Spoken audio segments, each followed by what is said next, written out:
Howdy folks, and welcome back to World of Tanks with the mighty Jingles, and today I have one hell of an unintentionally amusing game for you. This is BionicTree in the KV5. But he's not the only KV5 in this battle. There are two on the enemy team, and another KV5 on his team. And it's the other KV5 who is the guest star of today's video. There he is in chat, informing anybody who cares that the T10, the top tier heavy tank on the enemy team, belongs to a clan that's under investigation for hacking. There he is. Now, I'm not sure if that's true, but I'm pretty sure that nobody really cares, except for the driver of the other KV5. Now, we have actually seen that other KV5 before. There he is, Wesley001 in the KV5 at the back, still hasn't found his W key. Instead, he's busy reporting the guy in the T10 on the enemy team, because he belongs to a clan that, according to him, is under investigation for hacking.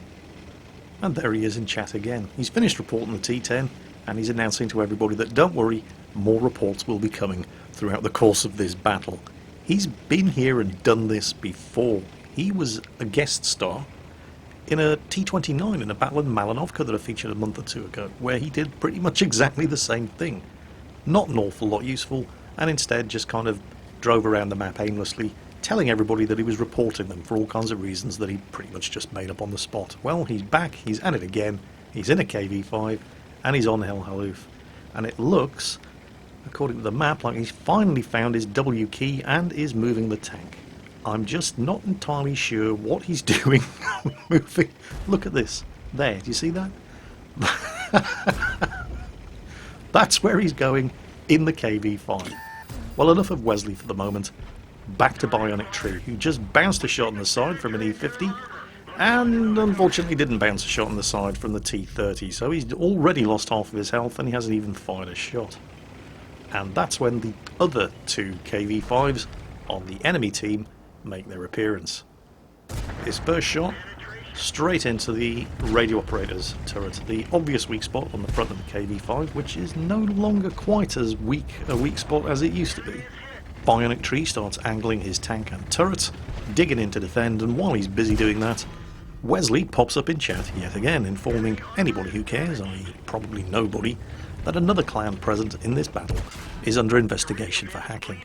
And presumably, the reason why he's stopped all the way over there on the other side of the map is so he can report all of them as well. BionicTree's doing well here against these two enemy KV5s, but I can't help but feel he's probably wishing that all those big old heavies behind him would stop cowering, get up here and help him out. He's done well to bounce as many shots as he has, and gets his first kill, one enemy KV5 down. Oh, what's Wesley going on about now? Shame on you for disgracing the KV5, he says, which I think are pretty bold words for somebody in a KV5 who's camping behind the tank destroyers, but, well, more on Wesley later. For now, second enemy KV5 joins the first, but they've just been joined by an IS-3 on 85%, and that Panzer 58 Mutz has been doing a very, very good job here, basically using BionicTree's KV5 as extra frontal armour and assisting him in disposing of those two KV5s. So while BionicTree is angling to defend against that IS-3, we're just going to rewind a little bit and go and focus on the chat, because you might have missed something that's going to turn out to be quite important. Right after the point where Wesley was telling the enemy KV5s that they should be ashamed for getting killed, Scorpion G on our team quite rightfully pointed out that Wesley should be ashamed for being so incredibly bad. Now, is this fact, or is it merely the Scorpion G driver's opinion? Well, let's consult the evidence and check Wesley's position on the minimap. And that's right, you can't check Wesley's position on the minimap, because he's so far away from the action, he's actually dropped off the radar. We can't confirm exactly where he is now, but in 4 minutes of gameplay he's moved about 150 to 200 metres away from the spawn, and he's still anything between 300 to 400 metres behind the leading tank destroyers. So anyway, back to BionicTree, who's been joined by a VK4503, and oh, that was unexpected. I thought that IS-3 might be going to give them some problems, but no, not much.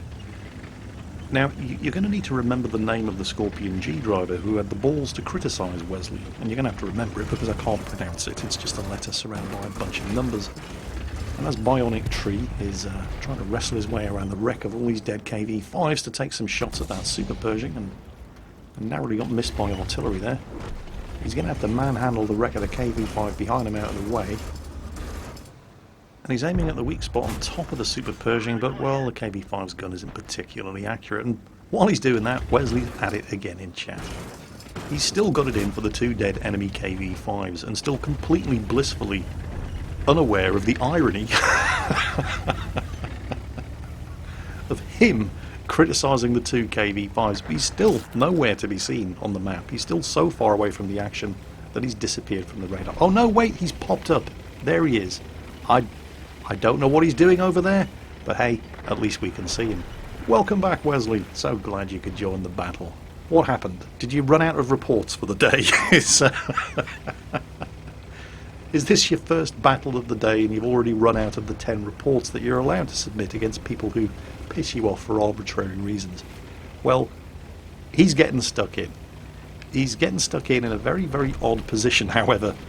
He's now going to have to climb that switchback hill road in a 100-ton tank, so we're going to leave him to it and see how well that works out for him. Meanwhile, back to BionicTree, who's actually doing very well indeed in his KV-5. And it looks like he's got the back end of this AT7, and, well, again, KV-5, he's going to be able to hit him, but it's a question of how fast he can reload. Is he going to get a second shot? He is, and he's down. Now, while BionicTree was indulging in a spot of long-range surprise butt sex with that AT7, you might have missed something very important going on. Remember I said to remember the name of the Scorpion G driver who had the temerity to criticise Wesley earlier on. This had left our Wesley in a difficult situation because 3.5 minutes into his first battle of the day, he'd already run through the 10 maximum complaints that you're allowed to submit every day. So how to register his displeasure against the scrub in the Scorpion G who had the balls to criticise the way he plays his tank? Wait for it. There it is. Is anybody really surprised? No? It's not just me. Okay. This is the Dunning-Kruger effect in action. I've talked about this in Mingles with Jingles before. The Dunning-Kruger effect is that the truly incompetent are too bad to know how incompetent they are. They're so convinced of their own superiority that it's impossible for them to get any better because they just cannot see how they could get any better. The reverse is also true, by the way. You see it in the typical arrogant attitude that you get from a lot of Unicum players. They're so good that they just don't understand how it's possible for anybody else to be as bad as they are. Two sides of the same coin. Anyway, shall we just check the results quickly, because that should be quite amusing. First of all, BionicTree. Not an outstanding game by any stretch of the imagination, but it was a 45% win rate, which is it's as close to 50-50 as you're going to get without it being 50-50.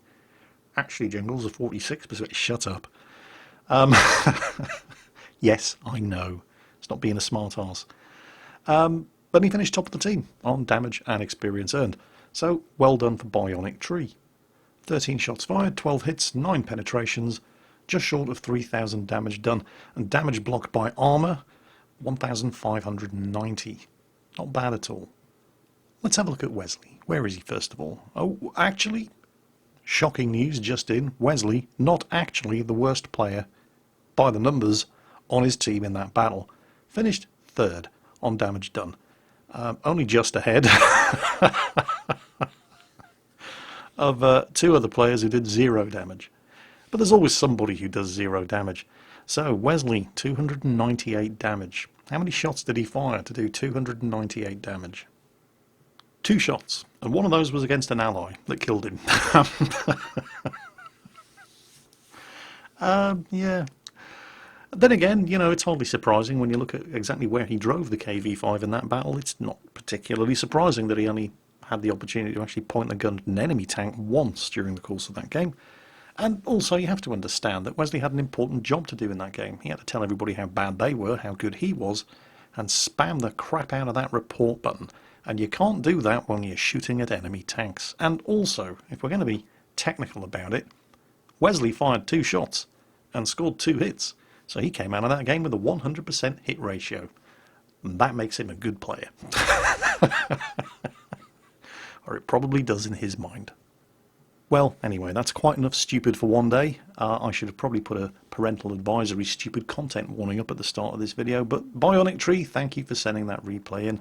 And I must apologise that Wesley stole your limelight because, well, it was just too funny not to put the video up. Anyway, I hope you guys enjoyed today's video, and as always, take care, and I'll catch you next time.